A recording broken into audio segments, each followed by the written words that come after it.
Hello friends, welcome to teaching Kishan YouTube channel.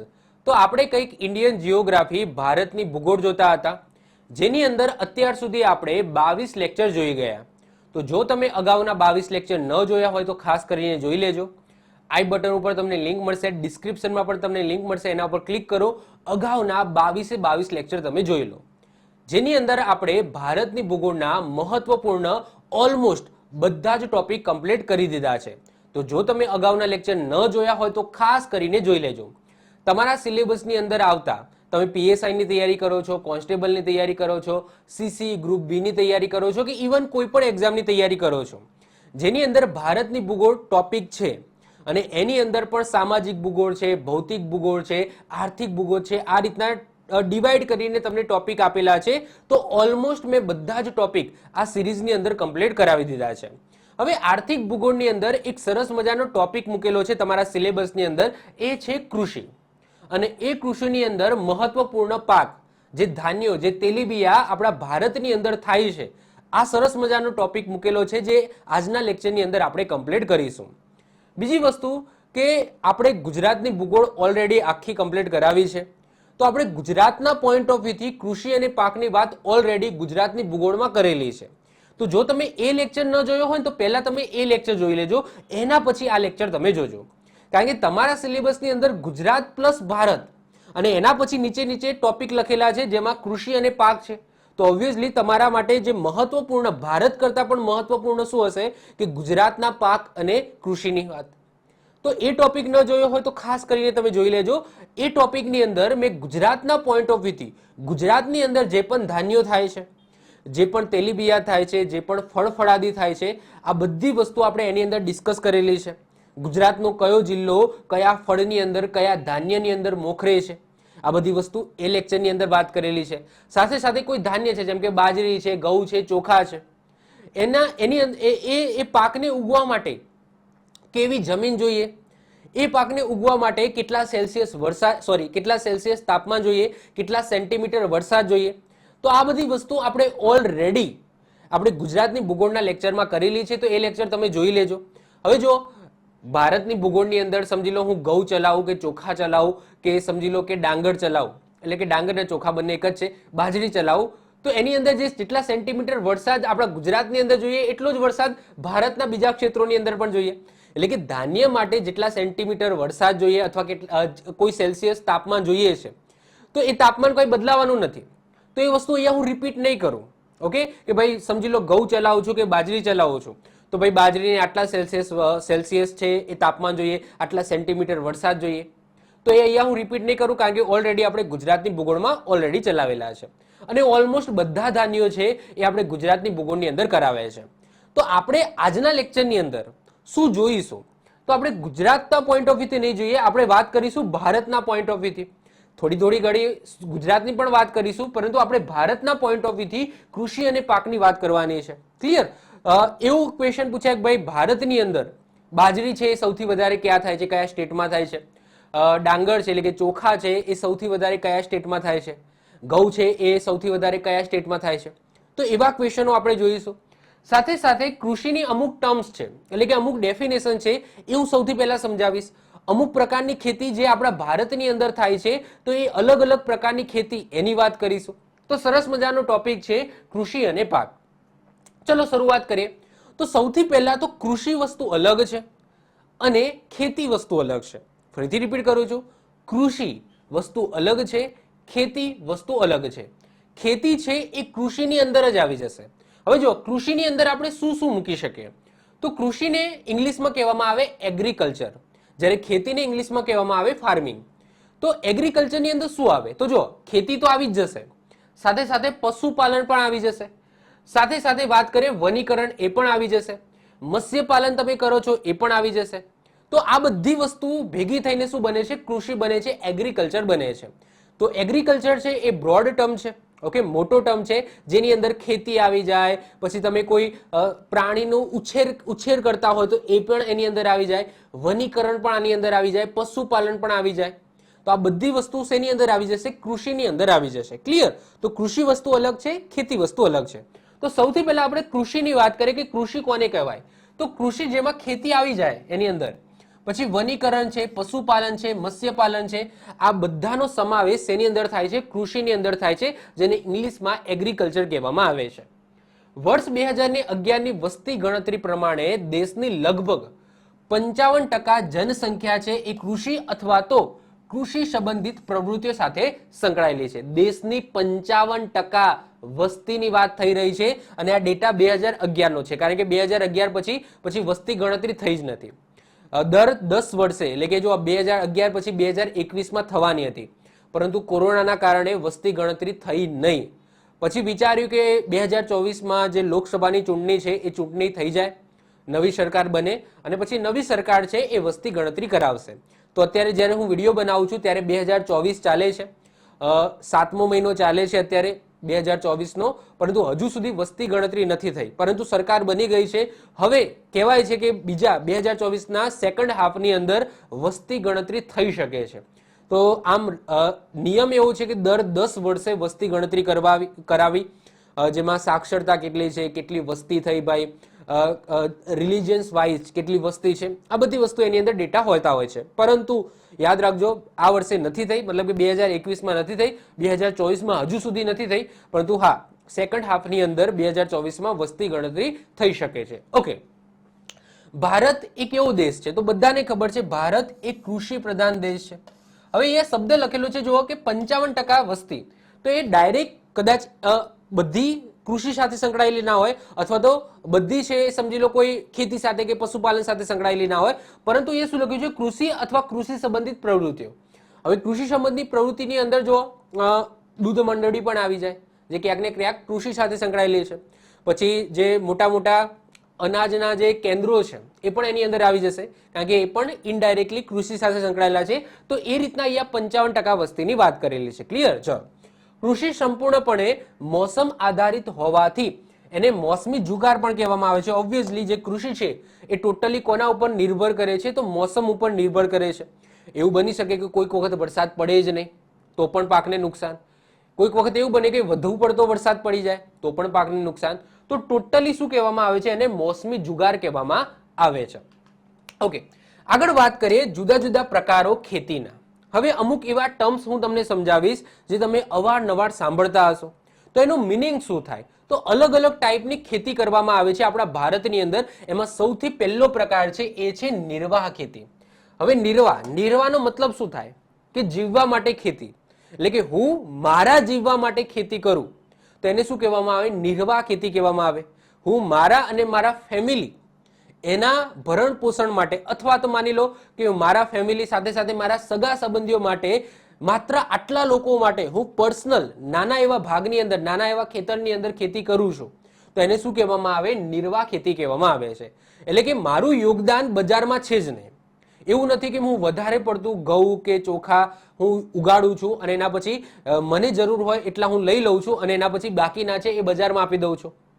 તો એવું હું નથી કરતો. માત્ર સમજી લો મારા જોડે અડધો વીઘો જમીન છે, જેની અંદર હું થોડા ભાગની અંદર ઘઉં ઉગાડું છું, થોડા ભાગની અંદર ચોખા, થોડા ભાગની અંદર ફળફળાદી, થોડા ભાગની અંદર શાકભાજી, આવું ઉગાડું છું.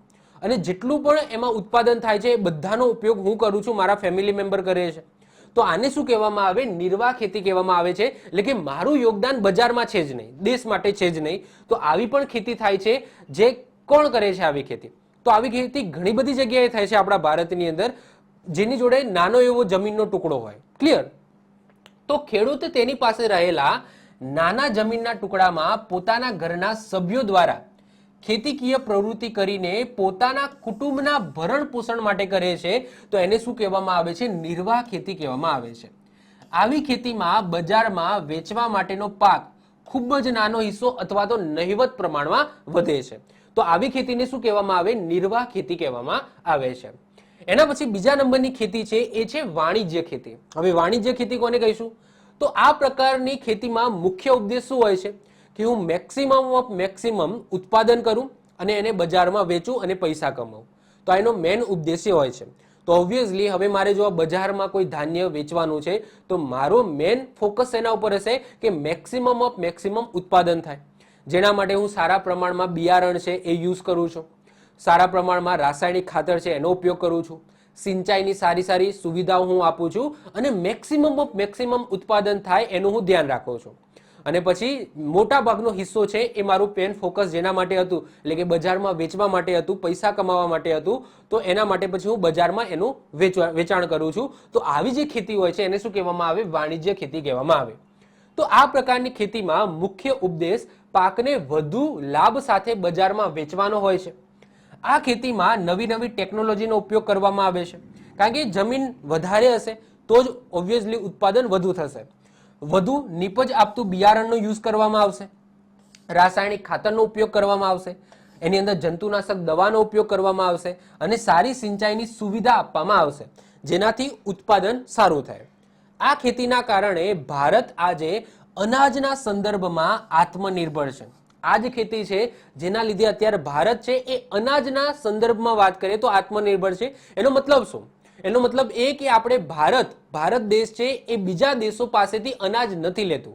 એટલે કે ભારતની અંદર જેટલી પણ જનસંખ્યા છે, જેને જેટલું અનાજ જોઈએ છે એટલું અનાજ આપણા ભારતની અંદર જ ઉત્પાદિત થઈ જાય છે. ઇવન આપણે ઘઉંની વાત કરીએ તો આપણે ઘઉં બીજા દેશની અંદર એક્સપોર્ટ પણ કરીએ છીએ. આપણો ભારત છે એ ઘઉંની જેટલી જરૂર છે એટલું સંતોષાઈ જાય છે, સાથે સાથે ઉપર બીજા ઘઉં વધે છે અને એ ઘઉં આપણે બીજા દેશને એક્સપોર્ટ પણ કરીએ છીએ. તો અનાજના બાબતની અંદર વાત કરીએ તો ભારત સંપૂર્ણપણે કેવું છે? આત્મનિર્ભર છે. આપણે કોઈ પણ જાતનું અનાજ ના ચોખા મંગાવીએ છીએ બહારથી, ના ઘઉં મંગાવીએ છીએ, ના બાજરી મંગાવીએ છીએ. મુખ્ય ખોરાકની વાત કરીએ તો બે જ છે. જો હું ભારતની અંદર મુખ્ય બે ધાન્યોની વાત કરું તો ઘઉં અને ચોખા છે. એમાં પણ અહીંયા ડિવિઝન પડેલું છે. ઉત્તર ભારત છે એ સૌથી વધારે ઘઉંનો ઉપયોગ કરે છે અને દક્ષિણ ભારત છે એ સૌથી વધારે ચોખાનો ઉપયોગ કરે છે. તમે દક્ષિણની અંદર જાઓ, તામિલનાડુ છે, કેરળ છે, કર્ણાટક છે, આંધ્રપ્રદેશ છે, તો ત્યાં સૌથી વધારે ચોખાનો ઉપયોગ થાય છે. ત્યાં ઘઉં છે એ નહિવત પ્રમાણમાં જોવા મળશે. બહુ ઓછા લોકો છે એ ઘઉં ખાતા હોય છે. એમનો મુખ્ય ખોરાક તમે જુઓ તો માછલી અને ભાત આ ટાઈપનો હોય છે. તો ત્યાં દક્ષિણ ભારતની અંદર ચોખા વધારે જોવા મળશે. જ્યારે ઉત્તર ભારતની વાત કરીએ, ઇવન આપણા ગુજરાતની પણ તમે વાત કરો તો ત્યાં ઘઉં વધારે ખવાય છે. જેમ કે હું મારા ઘરની જ વાત કરું તો ઘઉં વધારે ખવાય છે. તમે પણ તમારા ઘરની અંદર ચેક કરો કે કયું ધાન્ય વધારે ખવાય છે. નોર્મલી ઘઉં અને ચોખા ધાન્ય વધારે ખવાતું હશે અને કોઈ પ્રમાણમાં બાજરી પણ વધારે ખવાતી હશે. પરંતુ નોર્મલી તમે જોશો તો ઉત્તર ભારતની અંદર ઘઉં વધારે ખવાય છે, જ્યારે દક્ષિણ ભારતની અંદર ચોખા વધારે ખવાય છે. તો આ બે મુખ્ય ધાન્યો છે અને આ બંને ધાન્યોની અંદર ભારત છે એ આત્મનિર્ભર છે. એટલે કે ભારતની અંદર આ બે ધાન્યોની જેટલી જરૂરિયાત છે એટલું ધાન્ય આપણા ભારતની અંદર ઉગે છે. ક્લિયર? તો એ કેમ એવું બની શક્યું? કારણ કે વાણિજ્ય ખેતી થાય છે. હું મારા ઘરની જ વાત કરું કે હું પણ એક ખેડૂતનો જ દીકરો છું. તો મારા ફાધર છે એ પણ જે ખેતી કરે છે તો એ કયા પ્રકારની ગણે છે? ઓબ્વિયસલી વાણિજ્ય ખેતી. જેમ કે ઘઉંનું ઉત્પાદન કરે છે, ઘઉંની સિઝનની અંદર રવિ પાક છે, તો ઘઉંના સિઝનની અંદર ઘઉં ઉગે છે તો એ જે પણ બે કોથળા કે જે પણ જરૂર હોય મારા ફેમિલી મેમ્બરને એટલી કાઢીને પછી બીજું છે એ બજારમાં એનું સેલ કરી દેવામાં આવે છે. તો મોસ્ટ ઓફ ધ કેસની અંદર વાણિજ્ય ખેતી થતી હોય છે. તો આ બીજા પ્રકારની ખેતી છે. એના પછી ત્રીજા નંબરની આવે છે સૌથી બેકારમાં બેકાર, એ છે સ્થળાંતરિત ખેતી, જેને ઝૂમ ખેતી પણ કહેવામાં આવે છે. જો ઝૂમ ખેતી કે સ્થળાંતરિત ખેતી છે ને એ આપણા ગુજરાતની અંદર ક્યાંય નથી થતી. આવી ખેતી ક્યાં થાય? જ્યાં પહાડી વિસ્તાર હોય. તો પહાડી વિસ્તારની અંદર સ્થળાંતરિત ખેતી અથવા તો ઝૂમ ખેતી કરવામાં આવે છે, જે સૌથી બેકારમાં બેકાર એટલા માટે છે કારણ કે એ પર્યાવરણને નુકસાન કરે છે. કઈ રીતના કરે છે? ઝૂમ ખેતી કોને કહેવામાં આવે, સ્થળાંતરિત ખેતી કોને કહેવામાં આવે, સમજીએ. તો માની લો કે કોઈ ખેડૂત છે અથવા તો કોઈ વ્યક્તિ છે જેની પાસે જમીન નથી, પરંતુ પહાડી વિસ્તારમાં એ રહે છે, તો એ શું કરશે? તો સૌથી પહેલા જે પહાડી વિસ્તારમાં જે જંગલો છે એ જંગલોને કાપી નાખશે. પેલું કામ એ કરશે, જેનાથી ખેતી લાયક એક જમીન બની જાય. ઓબ્વિયસલી ઝાડ બધા કાપી નાખે જેનાથી એક ખેતી લાયક જમીન બની જશે. એની અંદર 1 વર્ષ 2 વર્ષ કે 3 વર્ષ જેટલું પણ ધાન્ય એમની અંદર ઉગી શકે છે એ રીતના એની અંદર ખેતી કરશે, એટલે કે પહાડી વિસ્તારમાં ખેતી કરશે. પછી 2 કે 3 વર્ષ પછી એની ફળદ્રુપતા ઘટી જશે, તો એ પછી શું કરશે? ત્યાંથી સ્થળાંતરિત કરી શકશે. એવું ને એવી જમીન ત્યાંને ત્યાં મૂકીને પછી ક્યાં જશે? બીજા જંગલો કાપશે અને ત્યાં ખેતી લાયક જમીન બનાવશે. ફરીથી 2-3 વર્ષ છે ત્યાં ખેતી કરશે. એના પછી ફરીથી ફળદ્રુપતા ઘટી જશે તો એને છોડી દેશે. એના પછી ફરીથી ત્યાં જશે, બીજી જગ્યાએ જશે, ત્યાંના જંગલો કાપશે, ત્યાં ખેતી કરશે.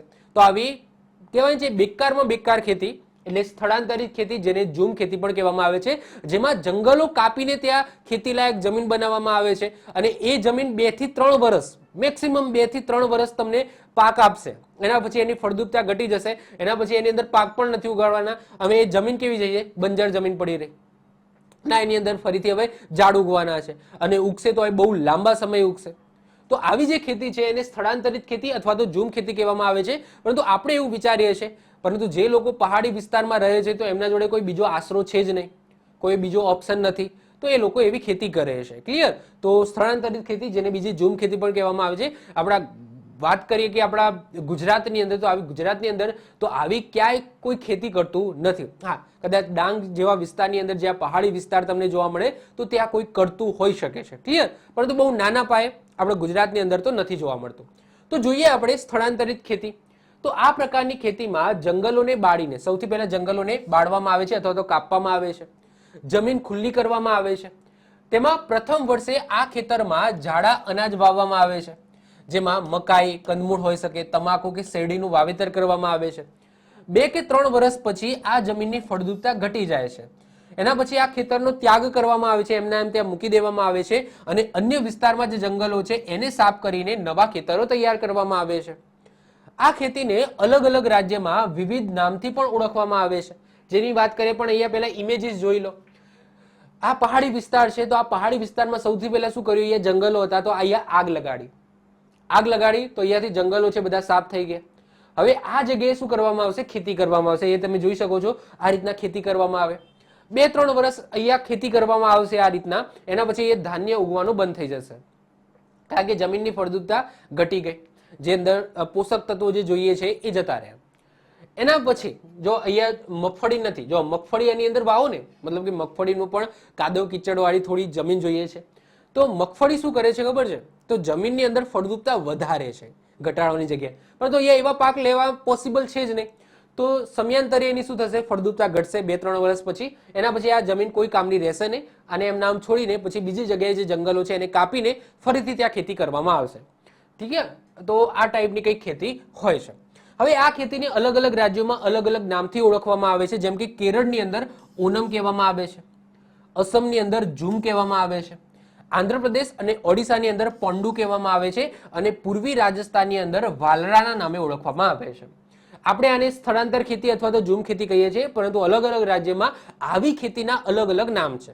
ફરીથી રિપીટ કરું છું, કેરળની અંદર આવી ખેતીને ઓનમ કહેવામાં આવે છે, અસમની અંદર ઝૂમ કહેવામાં આવે છે, આંધ્રપ્રદેશ અને ઓડિશાની અંદર પોંડુ કહેવામાં આવે છે અને પૂર્વી રાજસ્થાનમાં આવી ખેતીને વાલરા કહેવામાં આવે છે. આ ખેતીથી પર્યાવરણને ભારે નુકસાન થાય છે, દેખાય છે, અને જમીનનું ધોવાણ પણ વધે છે. કઈ રીતના વધે છે? જંગલો સાફ કરવામાં આવે છે. જંગલો એક જ એવા મતલબ કે જંગલો છે જે જમીનને જકડી રાખે છે, જમીનનું ધોવાણ નથી થવા દેતા. પરંતુ અહીંયા જંગલો કાપીને જ ખેતી કરવામાં આવે છે, તો ઓબ્વિયસલી પછી આગળ જતા જમીનનું ધોવાણ થવાનું છે. તો આવી ખેતીને સ્થળાંતરિત ખેતી અથવા તો ઝૂમ ખેતી કહેવામાં આવે છે. જો એક્ઝામની અંદર આમાંથી એમસીક્યુ નીકળી શકે, એવું નથી કે આ થિયરિકલ બેસિસ જ છે. જો તમે એમસીક્યુ ની તૈયારી કરો છો, મતલબ કે એમસીક્યુ ટાઈપના એક્ઝામની તૈયારી કરો છો, તો એની અંદર પણ સિમ્પલ ક્વેશ્ચન પૂછાઈ શકે કે નીચેનામાંથી એવી કઈ ખેતી છે જેમાં જંગલો સાફ કરીને ખેતી કરવામાં આવે છે. તો નીચે ઓપ્શન આપેલા હોય, સ્થળાંતરિત ખેતી, આ ખેતી, પેલી ખેતી. ઓકે, તો એમાંથી પછી તમે આન્સર ટીક કરી શકો છો. તો આમાંથી એમસીક્યુ બની શકે છે. ઓકે, એના પછી ચોથા નંબરની જે ખેતી છે એ છે બાગાયતી ખેતી.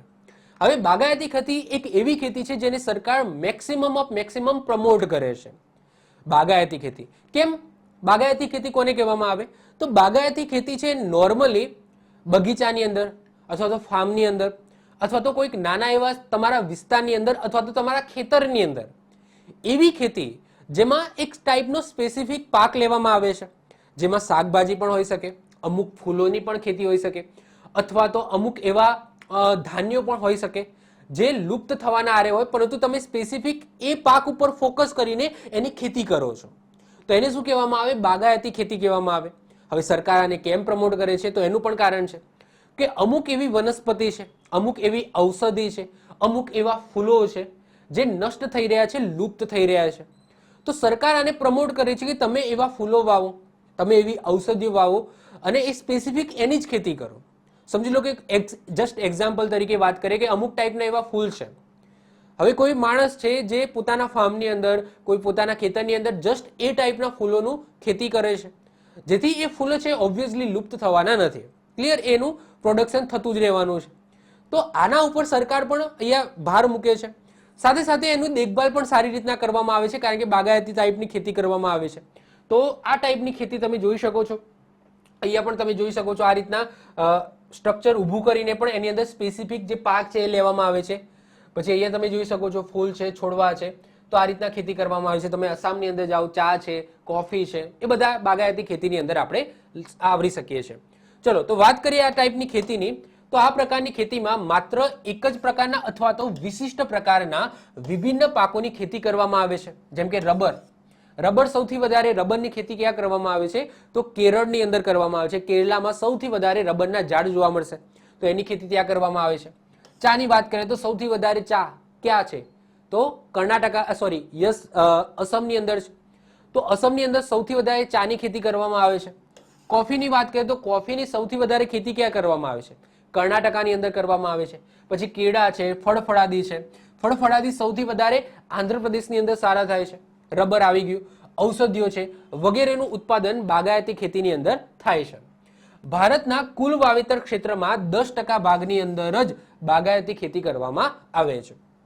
આ ખેતીમાં સારામાં સારું બીજ, કારણ કે એક જ પાક ઉપર ફોકસ કરવામાં આવે છે. આધુનિક યંત્રોનો ઉપયોગ કરવામાં આવે છે અને પાકને જરૂરી બધી જ સગવડો કરવામાં આવે છે. ભારત સરકાર દ્વારા વધુમાં વધુ આ ખેતી કરવા પર ભાર મૂકવામાં આવે છે, જેથી 9000 કરતા પણ વધારે છોડની પ્રજાતિઓને ઓળખ કરીને તેનું દસ્તાવેજીકરણ કરવામાં આવ્યું છે. મતલબ કે મેન ફોકસ સરકારનું એ છે કે કોઈ ઔષધિ છે, કોઈ પાક છે, કોઈ ફૂલ છે. જેમ કે મોટા મોટા પાક તો ઓબ્વિયસલી લુપ્ત નથી થવાના, પરંતુ અમુક એવા પાક છે, અમુક એવી ઔષધિઓ છે જે લુપ્ત થઈ રહી છે, એ લુપ્ત ન થાય એના માટે સરકાર આની અંદર યોજનાઓ પણ લાવે છે બાગાયતી ખેતીની અંદર, અને સરકાર વધારે ભાર મૂકે છે. તો આવી ખેતીને શું કહેવામાં આવે? બાગાયતી ખેતી કહેવામાં આવે છે. એના પછી 5મા નંબરે આવે છે જૈવિક ખેતી. હવે જૈવિક ખેતી એટલે બીજું કંઈ જ નહીં, પાકને ઉગવા માટે રાસાયણિક ખાતરનો ઉપયોગ ન કરવામાં આવે, જંતુનાશક દવાનો ઉપયોગ ન કરવામાં આવે, પરંતુ ઓર્ગેનિક ખાતરનો ઉપયોગ કરવામાં આવે. ટોટલી બધી વસ્તુ ઓર્ગેનિક યુઝ કરવામાં આવે છે પાકને ઉગવા માટે, પાકના ઉત્પાદન માટે. તો એવી ખેતીને જૈવિક ખેતી કહેવામાં આવે છે.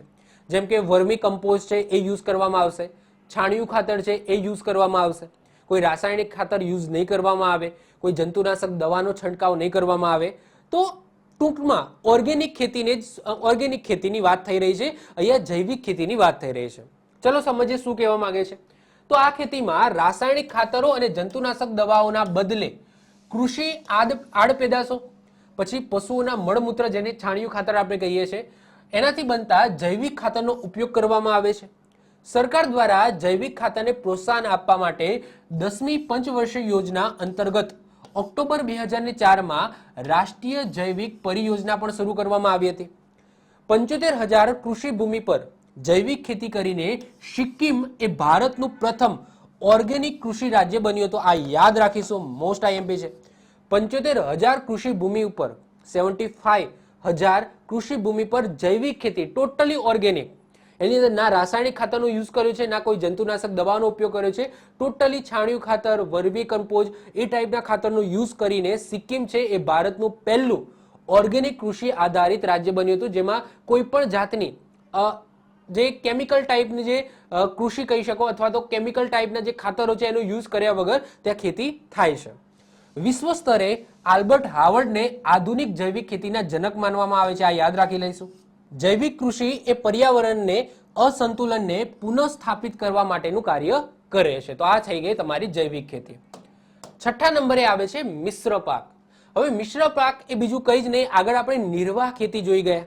નિર્વાહ ખેતીમાં શું હતું કે હું મારા ફેમિલી મેમ્બર્સ માટે અથવા તો મારા સંબંધીઓ માટે એક નાના એવા ખેતરની અંદર હું મારા જાત માટે ત્યાં કૃષિ કરું છું. તો એને શું હતું? એ નિર્વાહ ખેતી હતી.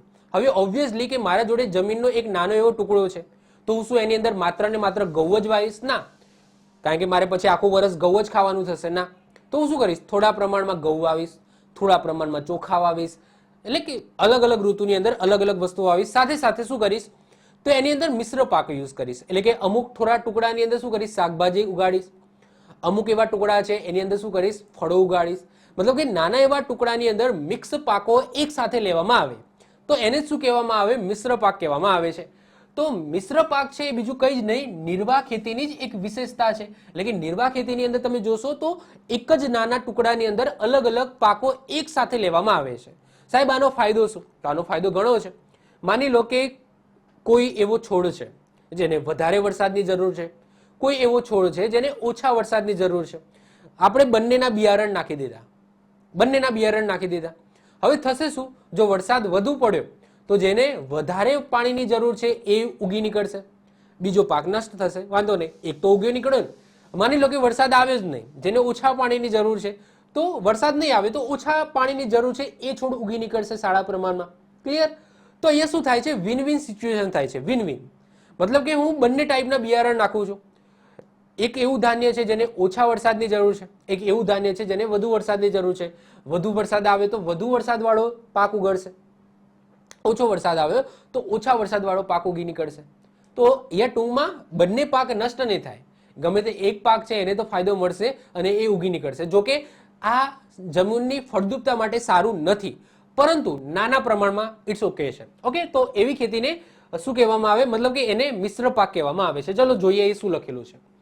આ પ્રકારની ખેતીમાં 4 થી 5 જાતના પાકો એક જ ખેતરમાં ઉગાડવામાં આવે છે. એ તમે જોઈ શકો, અહીંયા એક અલગ પાક છે, અહીંયા અલગ પાક છે, અહીંયા અલગ પાક છે, અહીંયા અલગ પાક છે. એક જ ખેતરની અંદર લાઈનબદ્ધ અલગ અલગ પાકો આ રીતના ઉગાડવામાં આવશે. ઝૂમ ખેતીની અંદર, ઝૂમ ખેતી ધેટ્સ મીન્સ કે શું, સ્થળાંતરિત ખેતી. હવે સ્થળાંતરિત ખેતી છે એ એક જ વખત શું કર્યું છે, જંગલો સાફ કર્યા છે, બાળ્યા છે, હવે ત્યાં ખેતી કરવાની છે. તો એની અંદર તો એક જ ખેતરની અંદર 10 થી લઈને 15 પાક છે ઉગાડવામાં આવે છે. ક્લિયર? કારણ કે એમને ખબર જ છે કે ભાઈ 2-3 વર્ષ અહીંયા મારે ખેતી કરવાની છે, એના પછી આ જમીન છે એ નિષ્ફળ જવાની છે. તો મેક્સિમમ અલગ અલગ વેરાયટીના જેટલા પણ પાક ઉકી નીકળે એ ટાઈપની એની અંદર શું નાખવામાં આવે છે, બિયારણ નાખવામાં આવે છે. ખાસ કરીને વરસાદ આધારિત ક્ષેત્રોમાં આ ટાઈપની ખેતી વધુ જોવા મળે છે. વરસાદ અને આબોહવાની અનિશ્ચિતતા એને ધ્યાનમાં રાખીને ઉત્પાદનની સુનિશ્ચિતતા. સિમ્પલ વસ્તુ છે, જો આબોહવા છે એની અનિશ્ચિતતા હશે, એવું હોઈ શકે કે આ વર્ષે વધારે વરસાદ પડ્યો, આવતા વર્ષે વધારે વરસાદ ના પણ પડે, દુષ્કાળ જેવી પરિસ્થિતિ સર્જાય. તો આબોહવાની તો અનિશ્ચિતતા છે, પરંતુ આબોહવા ભલે અનિશ્ચિત રહ્યો પરંતુ મને પાક છે એ સુનિશ્ચિત મળશે. મતલબ કે પાક તો મને મળશે, વધારે વરસાદ પડશે તો પણ મને પાક મળશે, ઓછો વરસાદ પડશે તો પણ મને પાક મળશે. તો આબોહવાની અનિશ્ચિતતા છે, પરંતુ ઉત્પાદન એની મારે સુનિશ્ચિતતા કરવી છે, તો એ જગ્યાએ આ પ્રકારની ખેતી કરવામાં આવે છે. જો વરસાદ વધુ પડે તો ડાંગરનો પાક સારો થશે, જો વરસાદ ઓછો પડે તો ઓછા પાણીમાં થતા જેમ કે બાજરી, મકાઈ, કઠોળ એનું ઉત્પાદન સારું થશે. એટલે કે વિન વિન સિચ્યુએશન છે. વધારે વરસાદ પડશે તો આ પાક થશે, ઓછો વરસાદ પડશે તો આ પાક થશે, પરંતુ પાક થશે. ક્લિયર? તો આવી આ ઓબ્વિયસલી નાના પાયે કરવામાં આવે છે. તો આવી જે ખેતી છે એને શું કહેવામાં આવે છે, મિશ્ર પાક કહેવામાં આવે છે. પરંતુ આનાથી મેં તમને કીધું એમ કે જે જમીનની ફળદ્રુપતા છે એ બહુ જ ડેમેજ થાય છે. ચલો ઓકે, તો આ થઈ ગઈ અલગ અલગ પાકોની વાત. હવે આપણે વાત કરીશું કે ભારતની અંદર કયા કયા ધાન્યો, કયા કયા તેલીબિયા થાય છે, એમાં કયું રાજ્ય મોખરે છે. એના પહેલા 3 ટર્મ્સ છે જે તમારે ખાસ સમજવાની છે. ઘણા બધા લોકોને નથી ખબર હોતી કે રવિ પાક એટલે શું, જાયદ પાક એટલે શું અને ખરીફ પાક એટલે શું. તો સૌથી પહેલા તો એ તમને ખબર હોવી જોઈએ. તો બીજું કંઈ જ નહીં, રવિ પાક જે શિયાળામાં લેવાય ને એને રવિ પાક કહેવામાં આવે. તો શિયાળામાં લેવામાં આવતા પાકને રવિ પાક કહેવામાં આવે, આ યાદ રાખી લેજો. જાયદ પાક, તો જાયદનો મતલબ થાય ઉનાળામાં જે પાક લઈએ ને એને જાયદ પાક કહેવામાં આવે, અને ચોમાસામાં જે પાક લઈએ એને ખરીફ પાક કહેવામાં આવે. તો સૌથી પહેલા આ ટર્મનો મતલબ સમજી લેજો. ઓકે, કારણ કે એક્ઝામની અંદર એવું પણ સિમ્પલ પૂછાઈ લે, 1 માર્કનું ક્વેશ્ચન કે ભાઈ ખરીફ પાક કોને કહેવામાં આવે છે, શિયાળામાં લેવાતા, ચોમાસામાં લેવાતા, ઉનાળામાં લેવાતા કે ઉપર પૈકી એક પણ નહીં. તો તમને એ તો ખબર હોવી જોઈએ કે આનો મતલબ શું થાય છે. તો ખરીફ જ્યારે લખ્યો ખરીફ પાક, તો ખરીફ પાક એટલે ચોમાસામાં લેવાતા પાક છે એને ખરીફ પાક કહેવામાં આવે. જેમ કે ડાંગર, ઉનાળામાં લેવાતા પાકને જાયદ પાક કહેવામાં આવે, તમને ખબર હોવી જોઈએ. અને રવિ પાક એટલે કે શિયાળામાં જે પાક લઈએ છીએ એને રવિ પાક કહેવામાં આવે. સમયની વાત કરીએ તો ઓક્ટોબર નવેમ્બર થી લઈને માર્ચ એપ્રિલ સુધીનો જે સમય છે એમાં રવિ પાક લેવામાં આવે છે. પછી માર્ચ થી લઈને જૂન સુધીનો જે સમય છે એમાં જાયદ પાક લેવામાં આવે છે, અને જૂન જુલાઈ એટલે કે અત્યારે હાલ જ્યારે હું વિડીયો બનાવું છું તો જુલાઈ મહિનો છે એ ચાલી રહ્યો છે, તો જૂન જુલાઈથી લઈને ઓક્ટોબર નવેમ્બર સુધીનો જે સમય છે તેમાં ખરીફ પાક એટલે કે વરસાદી પાક લેવામાં આવે છે. નીચે એક્ઝામ્પલ પણ આપેલા છે. રવિ પાક કયા કયા છે? તો ઘઉં છે એ રવિ પાક છે એટલે કે શિયાળામાં લેવાતો પાક છે. સરસવ છે, ચણા છે, જવ છે, અળસી છે, બટાકા છે, વટાણા છે, આ બધા શિયાળામાં ઉગતા પાક છે. ઉનાળામાં ઉગતા પાકની વાત કરીએ તો વિવિધ શાકભાજી છે, તરબૂચ છે, કાકડી છે, કારેલા છે, જેનું ઉત્પાદન ઉનાળામાં સારું થાય છે. ખરીફ પાકની વાત કરીએ એટલે કે ચોમાસામાં ઉગતા પાકની વાત કરીએ જે સૌથી વધારે હોય છે, તો એમાં સૌથી પહેલા તો ડાંગર આવશે, જેને સારા પ્રમાણમાં વરસાદ એટલે કે પાણીની જરૂર હોય છે. પછી મકાઈ છે, જુવાર છે, બાજરી છે, કપાસ છે, મગફળી છે, તમાકુ છે, મગ છે, તલ છે, અડદ છે. તો આ બધા પાકો છે એ વરસાદની સિઝનમાં એટલે કે ખરીફ પાકની અંદર આવશે. ક્લિયર? તો સૌથી પહેલા આ ત્રણ વસ્તુ ડિફરન્સ તમને ખબર હોવી જોઈએ. મેન તો તમને આ ખબર હોવી જોઈએ કે રવિ એટલે શિયાળામાં લેવાતો, જાયદ એટલે ઉનાળામાં લેવાતો અને ખરીફ એટલે ચોમાસામાં લેવાતો. આ ત્રણ વસ્તુ ખાસ યાદ રાખી લેજો. હવે આપણે વાત કરીશું છેલ્લે ભારતના મુખ્ય પાકોની. તો ભારતની અંદર ઓબ્વિયસલી જે આપણા ગુજરાતની અંદર પાકો લેવાય છે ને, એમાંથી 70-80% પાકો ઓબ્વિયસલી આખા ભારતની અંદર લેવાય છે. તો કહી શકાય કે ભાઈ 70% પાક તો આપણે ગુજરાતની ભૂગોળની અંદર જ જોઈ ગયા હતા, પરંતુ ગુજરાતના પોઈન્ટ ઓફ વ્યૂથી જોઈ ગયા હતા. બીજી વસ્તુ કે ગુજરાતમાં જ્યારે હું પાકો ચલાવતો હતો તો એની અંદર મેં બધી વસ્તુ ડિસ્કસ કરી હતી કે ભાઈ આ કોઈ ધાન્ય છે તો એને આ ટાઈપની જમીન માફક આવે છે, એને આટલા સેલ્સિયસ તાપમાન જોઈએ છે અને આટલા સેન્ટીમીટર વરસાદ જોઈએ છે. હવે તાપમાન અને વરસાદ છે ને ક્યારેય પણ એક્ઝામની અંદર પૂછાતું નથી. એક્ઝામ્પલ તરીકે ભાઈ ડાંગર ચોખા છે એને કેટલા સેન્ટીમીટર વરસાદ જોઈએ અથવા તો કેટલું સેલ્સિયસ તાપમાન જોઈએ, તો આવું તો કદી પૂછાયું નથી. તો હું અહીંયા કોષ્ટકની અંદર એનો સમાવેશ પણ કર્યો નથી.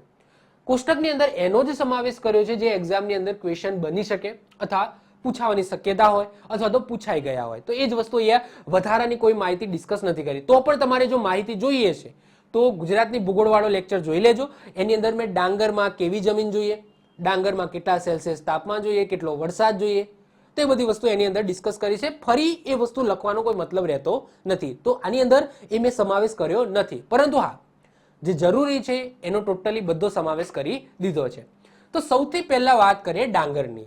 તો જો પહેલા જે પોર્શન છે એની અંદર પાક એની વાત કરી છે. બીજા પોર્શનની અંદર એ પાક કઈ ઋતુની અંદર થાય છે, શિયાળો, ઉનાળો, ચોમાસું, એની વાત કરી છે.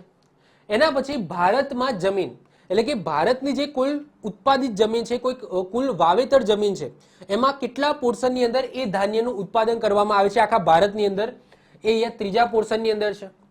ચોથા પોર્શનની અંદર ગુજરાતની અંદર એ ધાન્યને લઈને ભારતમાં ગુજરાતનો ક્રમ કયો છે અને ગુજરાતમાં કયા જિલ્લાની અંદર એ ધાન્ય થાય છે, એ અહીંયા આ પોર્શનની અંદર એટલે કે ચોથા પોર્શનમાં છે.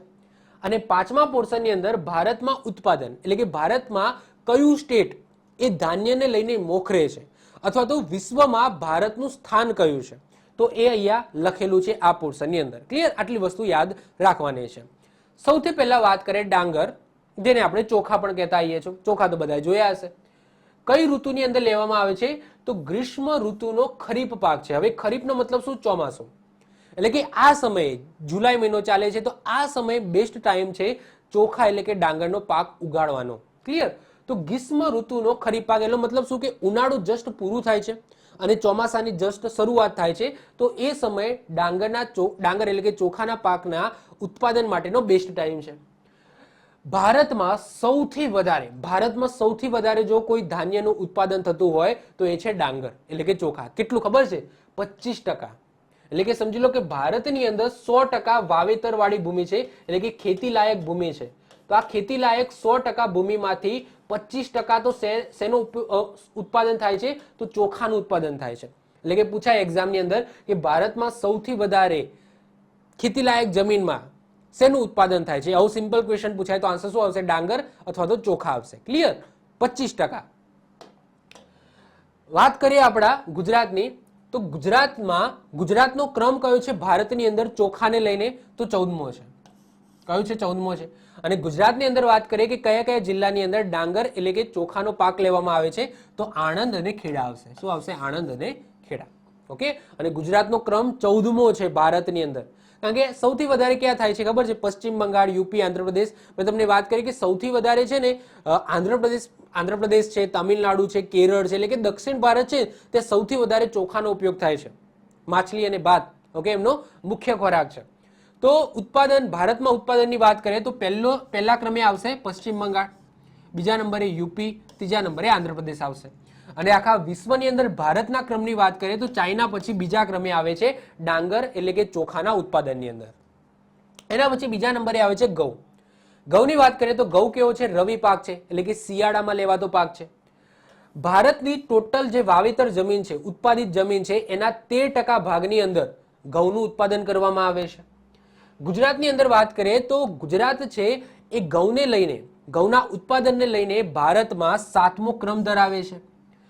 વાત કરીએ 3.7%, એટલે કે ટોટલ સમજી લો કે ભારતની અંદર 100% ઘઉંનું ઉત્પાદન થાય છે, એમાંથી 3.7% યોગદાન કોણ આપે છે? આપણું ગુજરાત આપે છે. ફરીથી રિપીટ કરું છું, માની લો કે આપણા ભારતની અંદર 100% ઘઉંનું ઉત્પાદન થાય છે. આ 100% ઘઉંમાંથી 3.7% ઘઉં ક્યાંથી આવે છે? તો આપણા ગુજરાતમાંથી આવે છે. અને ગુજરાતમાં પણ તમને ખબર જ છે ભાલિયા ઘઉં, ભાલ પ્રદેશ જે અમદાવાદની અંદર આવેલો છે, તો અમદાવાદ મોખરે છે અને મહેસાણા મોખરે છે ગુજરાતની અંદર ઘઉંના ઉત્પાદનને લઈને.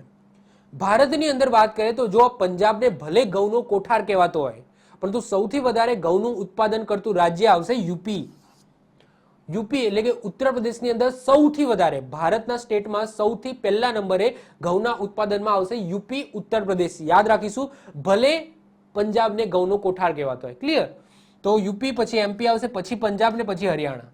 પરંતુ આપણે પહેલું સ્ટેટ આપણે યાદ રાખીશું, અહીંયા પણ આપણે પહેલું સ્ટેટ યાદ રાખીશું, એટલે કે એ સ્ટેટ મોખરે છે એ ધાન્યના ઉત્પાદનની અંદર. ઘઉંનો કોઠાર પંજાબને કહેવામાં આવે છે. અને વાત કરીએ ઘઉંના ઉત્પાદનની અંદર વિશ્વમાં ભારતનું સ્થાન તો ચાઇના પછી બીજું છે. ક્લિયર? તો આ બે મહત્વપૂર્ણ ધાન્યો છે, આટલી વસ્તુ યાદ રાખીશું. એના પછી નેક્સ્ટ આવે છે બાજરી. બાજરી જે ચોમાસામાં, આપણા ઉત્તર ભારતની વાત કરીએ, દક્ષિણ ભારતમાં ખબર નહીં ખવાય છે કે નહીં, પરંતુ ઉત્તર ભારતની અંદર આપણે ચોમાસાની અંદર, અમારા ઘરની અંદર વાત કરું તો ચોમાસામાં મુખ્ય બાજરીનો ખોરાક લેવાતો હોય છે.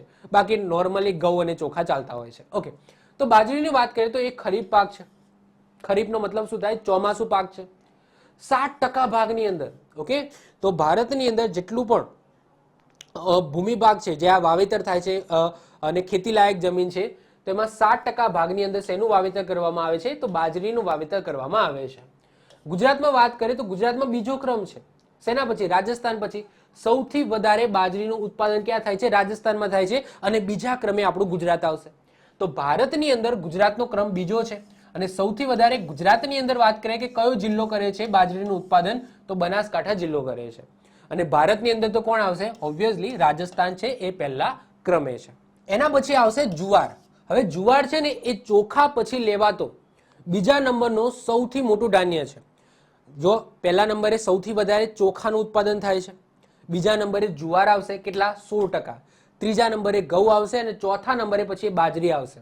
ક્લિયર? તો અહીંયા તમે જોઈ શકો છો કે 25% ભાગની અંદર તો ચોખા લેવામાં આવે છે, ચોખાનો પાક લેવામાં આવે છે. એના પછી બીજા નંબરે 16% જુવાર લેવામાં આવે છે.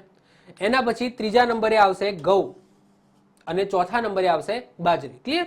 તો ચલો વાત કરીએ જુવારની. તો જુવાર છે એ ખરીફ રવિ છે.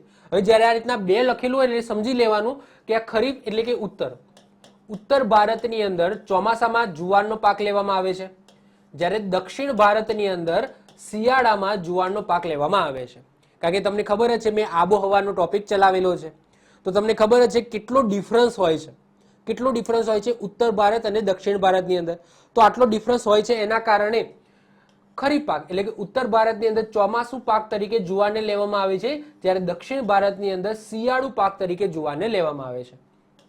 ભારતમાં ખેતી લાયક જેટલી પણ જમીન છે એના 16% ભાગની અંદર જુવારનો પાક લેવામાં આવે છે. વાવેતરની વાત કરીએ આપણા ગુજરાતની અંદર, તો ગુજરાતમાં સૌથી વધારે વાવેતર જુવારનું ભાવનગરમાં થાય છે, જ્યારે ઉત્પાદનની વાત કરીએ તો સુરતમાં થાય છે. અને કપાસની ફેરબદલીમાં, નોર્મલી કપાસની ફેરબદલીમાં જુવારનો પાક લેવાતો હોય છે. અહીંયા મેં વાત કરી છે આપણા ગુજરાતની. ઓકે, તો ગુજરાતમાં સૌથી વધારે વાવેતર ભાવનગરમાં અને સૌથી વધારે ઉત્પાદન સુરતમાં થાય છે. હવે વાવેતર અને ઉત્પાદનમાં ફરક શું? એ પણ તમને ફરક ખબર હોવી જોઈએ. ફરક એ છે કે મેક્સિમમ ઓફ મેક્સિમમ જમીનની અંદર વાવણી થાય તો એને વાવેતર કહીશું, પરંતુ મેક્સિમમ ઓફ મેક્સિમમ આઉટપુટ મળે તો એને શું કહેવાય? ઉત્પાદન કહેવાય. એટલે કે અહીંયા ઇનપુટ અને આઉટપુટનો કોન્સેપ્ટ છે. ઇનપુટ એટલે કે મેક્સિમમ ઇનપુટ આપો તમે, એટલે કે મેક્સિમમ જમીનની અંદર વાવણી કરવામાં આવે તો એના આધારે ભાવનગર પહેલા સ્થાને છે. ભાવનગરની અંદર વધારે જમીનની અંદર ભલે વાવેતર થતું હોય, પરંતુ સુરતની અંદર મેક્સિમમ ઉત્પાદન થાય છે. ભલે ભાવનગર કરતા ઓછી જમીનની અંદર સુરતની અંદર વાવેતર કરવામાં આવે છે, પરંતુ આઉટપુટ સારું મળે છે. એટલે કે ભાવનગર કરતા પણ એનું ઉત્પાદન, સુરતનું ઉત્પાદન વધુ હોય છે. તો ઉત્પાદનમાં પહેલા ક્રમે કોણ આવશે? સુરત આવશે. ક્લિયર? ચલો વાત કરીએ ભારતની અંદર, તો ભારતમાં પહેલા સ્થાને કોણ આવશે? સ્ટેટ વાઇઝ વાત કરીએ તો જુવારના ઉત્પાદનમાં પહેલા ક્રમે છે મહારાષ્ટ્ર. તો આખા ભારતમાં માની લો કે 100% જુવારનું ઉત્પાદન થાય છે, એમાંથી 37% યોગદાન તો કોણ આપે છે? માત્ર મહારાષ્ટ્ર આપે છે.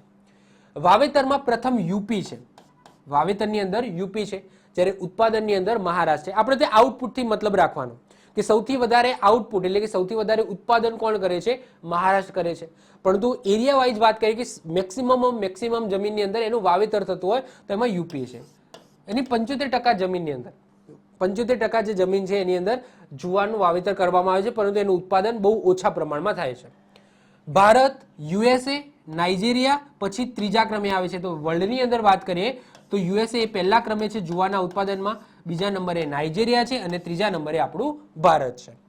એના પછી નેક્સ્ટ વાત કરીએ મકાઈની. મકાઈની વાત કરીએ તો મકાઈ છે એ ખરીફ પાક છે, એટલે કે ચોમાસામાં લેવાતો પાક છે. ભારતની ટોટલ જે ભૂમિભાગ છે, જે વાવેતરવાળી ભૂમિભાગ છે, ખેતીલાયક ભૂમિભાગ છે, એના 4% ભાગની અંદર મકાઈનું વાવેતર કરવામાં આવે છે. અને આપણે ગુજરાતની વાત કરીએ તો ગુજરાતમાં છે આદિવાસી વિસ્તાર છે, આદિવાસી વિસ્તારની અંદર મકાઈ છે એનું વાવેતર વધારે થાય છે, જેમાં દાહોદ છે એ પહેલા ક્રમે આવે છે. વાત કરીએ ભારતની અંદર તો ભારતમાં એમપી છે એ પહેલા નંબરે છે, બીજા નંબરે આંધ્રપ્રદેશ છે અને ત્રીજા નંબરે તેલંગાણા છે મકાઈના ઉત્પાદનની અંદર. એના પછી આગળ વાત કરીએ તમાકુ. તમાકુ એક રોકડિયો પાક છે.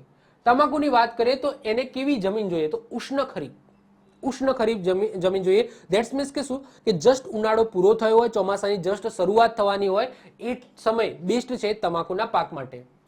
ગુજરાતની અંદર વાત કરીએ તો આંધ્રપ્રદેશ પછી બીજા સ્થાને છે આપણું ગુજરાત. એટલે કે સૌથી વધારે તમાકુનું ઉત્પાદન કોણ કરે છે? આંધ્રપ્રદેશ કરે છે, જ્યારે બીજા ક્રમે આપણું ગુજરાત છે. ગુજરાતમાં પણ વાત કરીએ તો ખેડા અને આણંદની અંદર સૌથી વધારે તમાકુનું ઉત્પાદન થાય છે. ભારતમાં વાત કરીએ તો વિશ્વનું 15% પણ વધારે ઉત્પાદન તો ભારત કરી નાખે છે. ચીન અને બ્રાઝિલ પછી ત્રીજા નંબરે આપણો ભારત આવે છે તમાકુના પાકના ઉત્પાદનમાં, અને આંધ્રપ્રદેશ છે એ ભારતની અંદર પહેલા ક્રમે છે તમાકુના ઉત્પાદનમાં. વિશેષતાની વાત કરીએ કે ભાઈ બીડી બનાવવા, સિગરેટની અંદર, હુક્કા, ચિલમ, આ બધાની અંદર તમાકુનો ઉપયોગ થાય છે. બધાને ખબર જ છે કે તમાકુ છે કઈ કઈ જગ્યાએ એનો યુઝ થાય છે. એના પછી બીજા નંબરે રોકડિયો પાક છે એ છે કપાસ. કપાસ છે એ ચોમાસાની અંદર ઉત્તર ભારતની અંદર ચોમાસામાં લેવામાં આવે છે, જ્યારે દક્ષિણ ભારતની અંદર શિયાળાની અંદર લેવામાં આવે છે, એટલે કે ખરીફ રવિ છે. જ્યારે પણ મેં આ રીતના બે વસ્તુ લખેલી હોય ને, બે અલગ અલગ ઋતુ, તો સમજી લેવાનું કે પહેલું છે ને એ ઉત્તર ભારતનું છે અને બીજું છે એ દક્ષિણ ભારતનું છે. તો ઉત્તર ભારતમાં કપાસ એ ખરીફ તરીકે એટલે કે ચોમાસામાં લેવામાં આવે છે, જ્યારે દક્ષિણ ભારતની અંદર કપાસ છે એ શિયાળાની અંદર લેવામાં આવે છે, કારણ કે એટલો ડિફરન્સ હોય છે તાપમાનમાં. ગુજરાતની અંદર વાત કરીએ તો કપાસના ઉત્પાદનમાં ગુજરાત એ પહેલા સ્થાને છે દેશની અંદર. અને વાત થાય જિલ્લાની તો સુરેન્દ્રનગર જિલ્લો છે એ ગુજરાતની અંદર મોખરે છે કપાસના ઉત્પાદનમાં. વાત કરીએ ભારતનું વિશ્વમાં સ્થાન કયું છે તો બીજા નંબરનું છે, પહેલા ક્રમે ચાઇના છે. અને વિશેષતાની વાત કરીએ તો કપાસને સફેદ સોના તરીકે ઓળખવામાં આવે છે. તો મહત્વપૂર્ણ છે, યાદ રાખીશ. જો આટલી ડિટેલ્સ તમારે યાદ રાખવાની છે, વધારે કઈ ઝંઝટમાં ના પડતા. તમારી જોડે ગમે તે પુસ્તક હોય XYZ, જે એમાંથી જે રસ કાઢવાનો છે ને બે કાઢીને આપી દીધો છે. ક્લિયર? આટલું ખાલી તૈયાર કરવાનું છે. ક્યાંય થિયરીમાં કે કોઈ તાપમાન ગોખવામાં કે કોઈ સેલ્સિયસ ગોખવામાં વાત આ બધું પડતા જ નહીં. ઓકે, આ અત્યાર સુધી પૂછાયું નથી અને પૂછવાની શક્યતા બહુ ઓછી છે. પૂછાઈ શકે એવું હું એમ નથી કહેતો કે નહીં જ પૂછાઈ શકે, પૂછાઈ પણ શકે છે.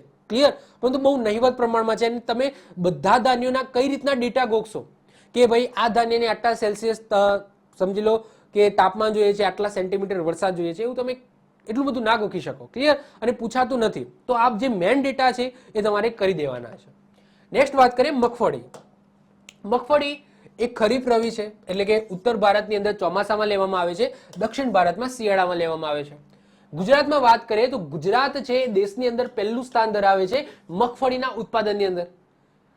વાવેતરની વાત કરીએ આપણા ગુજરાતની અંદર તો સૌથી વધારે વાવેતર રાજકોટમાં થાય છે, પરંતુ ઉત્પાદનની વાત કરીએ તો તમને ખબર જ છે ગેડ પ્રદેશ આવેલો છે જુનાગઢની અંદર, નીચાણવાળો પ્રદેશ છે, કાદવ કીચડવાળો છે, તો એની અંદર સારા એવા પ્રમાણમાં શેનું ઉત્પાદન થાય છે તો મગફળીનું ઉત્પાદન થાય છે.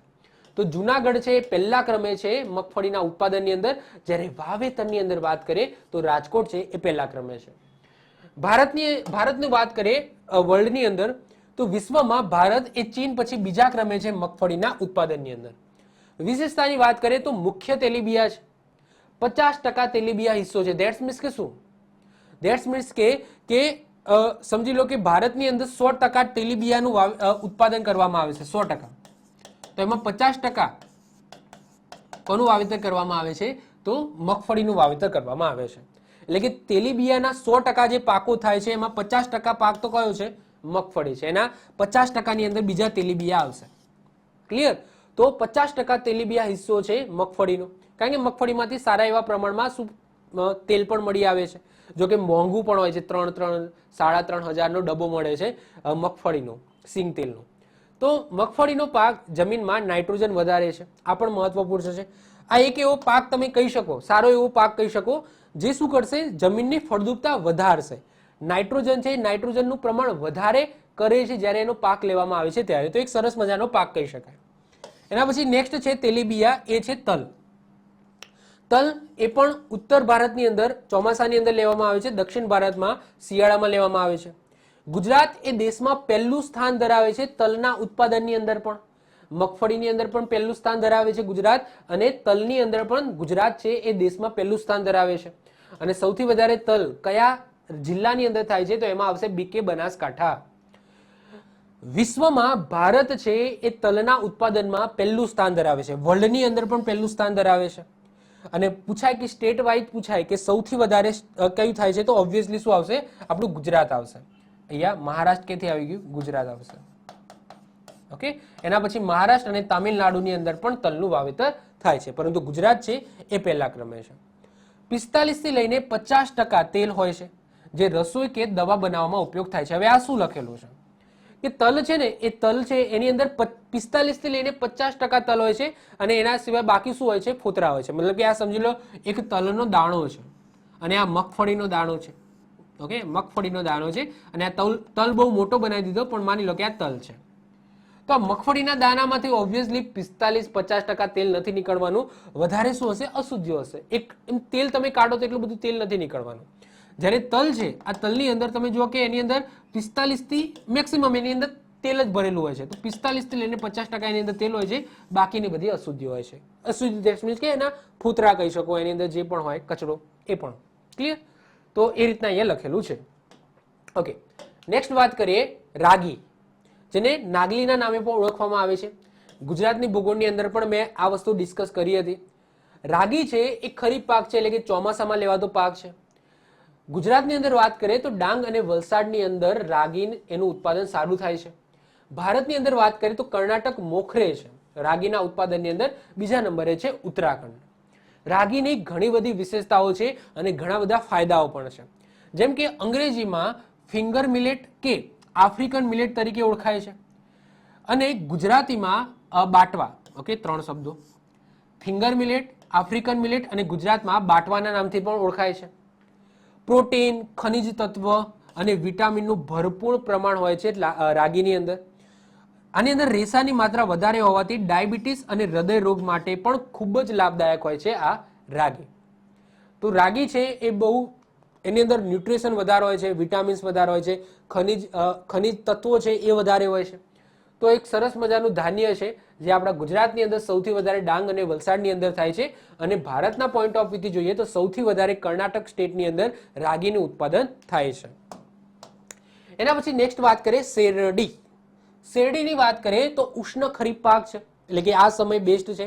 જૂન જુલાઈનો જે કહી શકો તો જૂન જુલાઈ છે, આ જૂન જુલાઈની અંદર આ શેરડી છે એનું વાવેતર કરવામાં આવે છે, જેનું ઉત્પાદન તમે જુઓ કે ભાઈ ઉનાળામાં આવે સારા એવા પ્રમાણમાં. ઓકે, ચોમાસું જાય, શિયાળું જાય, પછી ઉનાળાની અંદર તમને શેરડી જોવા મળે, કારણ કે જ્યુસ માટે. ઓકે, તો શેરડી છે એ ઉષ્ણ ખરીફ પાક છે, એટલે કે જસ્ટ ઉનાળો પૂરો થવાનો હોય, ચોમાસાની શરૂઆત થવાની હોય તો એ ઋતુ છે શેરડીના પાકને માફક આવે છે વાવેતરના પ્રમાણમાં. ઓકે, વાવવાની દ્રષ્ટિની વાત કરી રહ્યો છું. ઓકે, ઉત્પાદિત થાય તો એ વખતે પાછી ઋતુ બદલાઈ જાય. જસ્ટ અહીંયા જે ઋતુ લખેલી છે એ કઈ ઋતુ છે?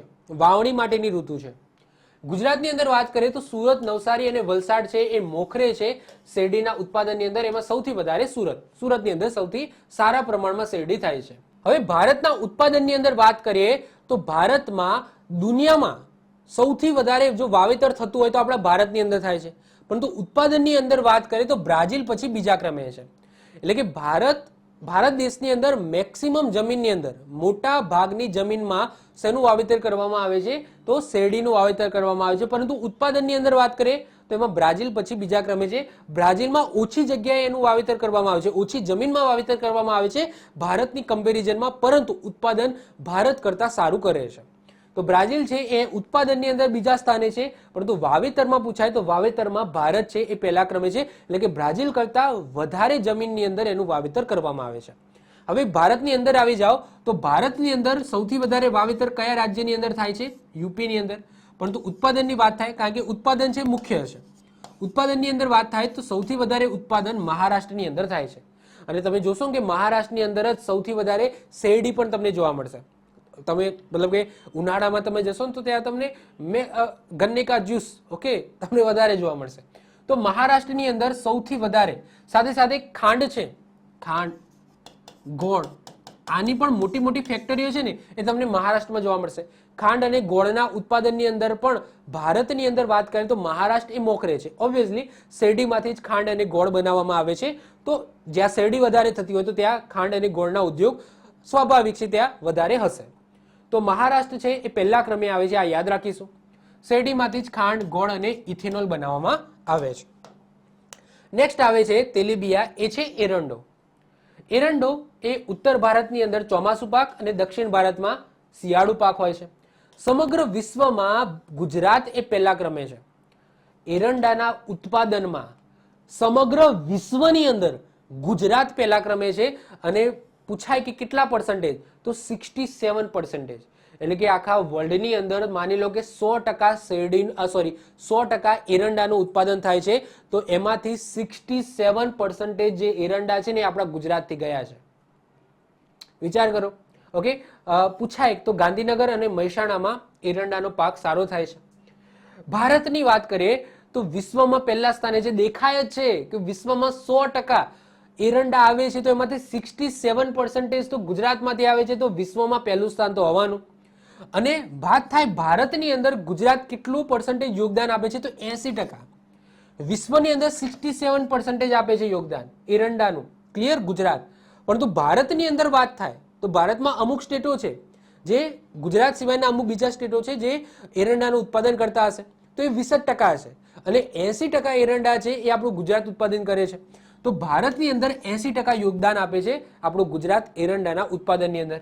અને એનો ઉપયોગ નોર્મલ છે તેલીબિયા તરીકે થાય છે. નેક્સ્ટ આવે છે ચા, કોફી, રબર. આ ત્રણ વસ્તુની અંદર ગુજરાતનું કોઈ યોગદાન નથી. ના ગુજરાતની અંદર ચા થાય છે, ના ગુજરાતમાં કોફી થાય છે, ના ગુજરાતમાં એટલું બધું કઈ ખાસ રબરનો ઉદ્યોગ છે. એટલે કે આ ત્રણેયમાં આપણા ગુજરાતનું કોઈ નામ નિશાન નથી. તો ગુજરાત વાળું સેક્શન જ નથી આની અંદર. ચાની વાત કરીએ તો ચામાં કોઈ ઋતુ ના હોય સ્પેસિફિક, પરંતુ ચાના છોડ તમે એક વખત વાવો, એને જેટલો સમય જોઈએ મોટું થવામાં એટલો સમય લઈ લે, એના પછી 50 વર્ષ સુધી ઓકે એ શું આપશે? પત્તીઓ આપશે, ચાની પત્તીઓ આપશે. તો એકવાર છોડ પર પાન આવ્યા બાદ 50 વર્ષ સુધી ચાનું ઉત્પાદન કરે છે એ છોડ. સેમ ટુ સેમ કોફીની અંદર પણ હોય છે. ચાની વાત કરીએ તો ભારત છે એ પહેલા સ્થાને છે, એ દેખાય જ છે અને ખબર જ છે કે ભાઈ કેટલો ચા લવર છે. ઓકે, આપણું ભારત. ચાની વાત ના કરશો, ઓકે, ભલે ચામાં ઝેર હોય કે એનાથી શરીરને નુકસાન થતું હોય, પણ ચા જોશે, સવારે તો ચા જોઈએ. તો વિશ્વમાં પહેલા ક્રમે છે ભારત. સૌથી વધારે ચા કયા સ્ટેટમાં થાય છે? તો આસામની અંદર થાય છે. ભારત નહીં, 50%. ભારતમાં માની લો કે 100% ચાનું ઉત્પાદન થાય છે, એમાંથી 50% ચા તો કયા સ્ટેટમાં થાય છે? તો આસામની અંદર થાય છે. અને બીજા નંબરે છે પશ્ચિમ બંગાળ. વિશેષતાની વાત કરીએ તો ચા છે તમને દેખાય છે પર્વતીય ઢોળાવની અંદર થાય છે. પાણીની વધારે જરૂર હોય છે, પરંતુ પાણી ભરાઈ ના રહેવું જોઈએ. કેવી આબોહવા જોઈએ ખબર છે ચાને? ચા છે, કોફી છે, પર્વતીય વિસ્તારમાં થાય છે, એને શું જોઈએ? પાણી વધારે જોઈએ. પાણી વધારે જોઈએ, પરંતુ પાણી ભરાય ને એવું ના જોઈએ. તો એવી જગ્યાએ ચા થાય. તો ઓબ્વિયસલી આપણા ગુજરાતમાં થવાની નથી. ના એટલા બધા કોઈ ઢોળાવો છે, ના એવું કોઈ ખાસ વધારે વરસાદ પડે છે. જેમ કે અત્યારે જો ચોમાસું ચાલે છે, પરંતુ એ અમદાવાદ અને ગાંધીનગરની અંદર તો ટીપું એ નથી પડતું. સૌરાષ્ટ્રની અંદર પડે છે સારો એવું, બધું એ ગાંધીનગર અમદાવાદમાં તો વરસાદ આવતો જ નથી. તો આબોહવા આપણી માફક આવતી જ નથી ગુજરાતની, તો ચાનું વાવેતર ઓબ્વિયસલી થવાનું નથી. થીન નામનું એની અંદર તત્વ હોય છે ચાની અંદર, જે શું કરે છે, નશો કરે છે. એના પછી કોફીની વાત કરીએ તો સેમ ટુ સેમ. એક વખત તમે કોફીનો છોડ વાવો તો એના પછી 50 વર્ષ સુધી એ કોફીના જે પત્તા છે, ઓકે, જે બીજ છે, એનું ઉત્પાદન થશે. પહેલા નંબરે કર્ણાટક આવશે. યાદ રાખજો, ચાની અંદર આસામ આવશે પહેલા ક્રમે. સૌથી વધારે આસામની અંદર ચા થાય છે, પરંતુ કોફીની વાત થાય તો કર્ણાટક એ પહેલા સ્થાને આવશે. બીજા નંબરે કેરળ અને ત્રીજા નંબરે તામિલનાડુ આવશે.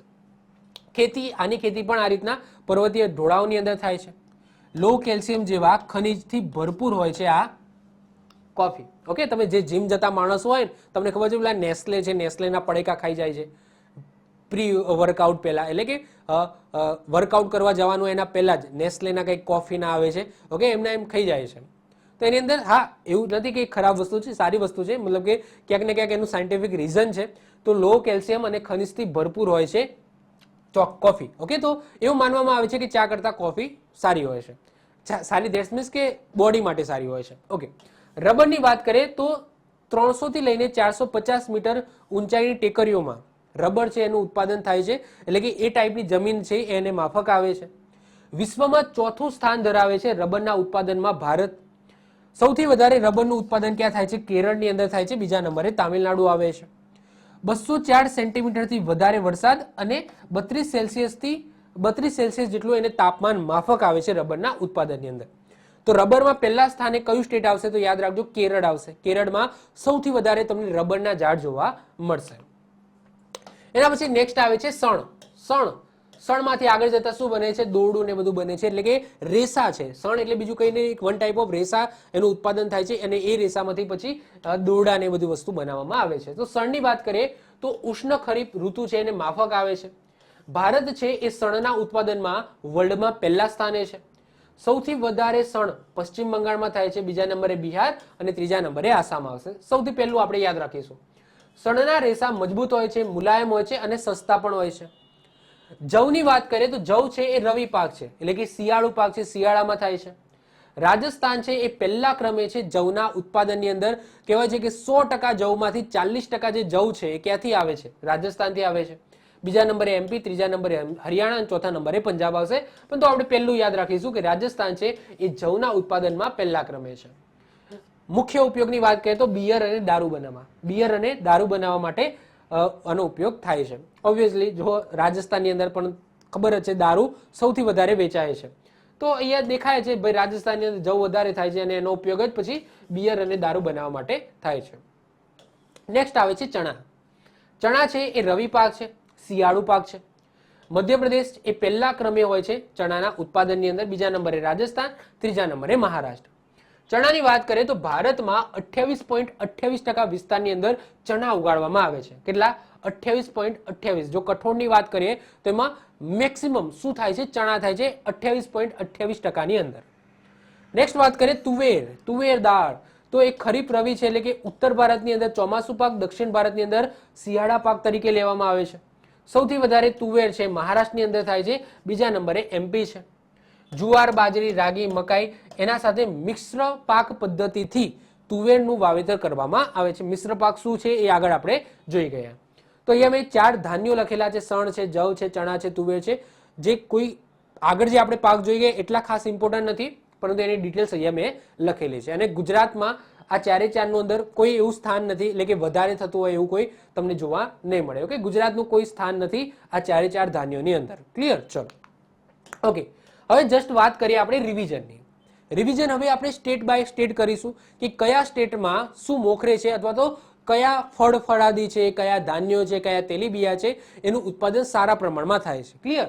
તો હવે સ્ટેટ બાય સ્ટેટ જોઈ લઈએ. તો ગુજરાતની અંદર વાત કરીએ તો ગુજરાતમાં શું વધારે પ્રમાણમાં થાય છે? એક તો તલ પહેલા ક્રમે છે, કપાસ છે, પછી મગફળી સારું થાય છે, એરંડા સારા થાય છે, જીરું છે, વરિયાળી છે, ઈસબગુલ છે.